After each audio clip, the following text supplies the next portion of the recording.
టీడీపీలో హైడ్రామాకు తెరపడింది. Forum convener పదవికి రాజీనామా చేసిన ఎర్రబెల్లి పార్టీ అధినేత చంద్రబాబు ఒత్తిడితో మనసు మార్చుకున్నారు. ఉప ఎన్నికల ఫలితాల తర్వాత ఫోరం కన్వీనర్ పదవికి రాజీనామా చేస్తూ చంద్రబాబుకు లేఖను సమర్పించారు.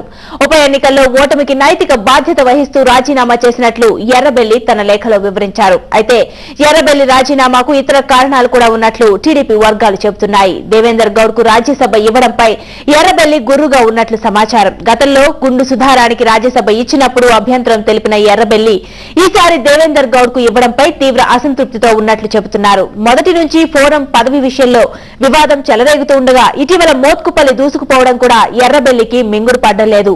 ఫోరం సమావేశాలకు మిగతా ఎమ్మెల్యేలు కూడా అంతంత మాత్రంగా హాజరవుతున్నారు. ఈ నేపథ్యంలో టీడీపీ ఫోరం ఉనికే ప్రశ్నార్థకంగా మారడంతో ఎర్రబెల్లి తప్పుకునే ప్రయత్నం చేసినట్లుగా చెబుతున్నారు.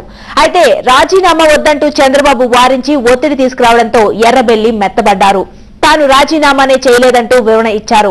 అంతా ప్రచారమేనని కొట్టిపారేశారు. తాను కన్వీనర్ హోదాలోనే కొనసాగుతున్నట్లు తెలిపారు.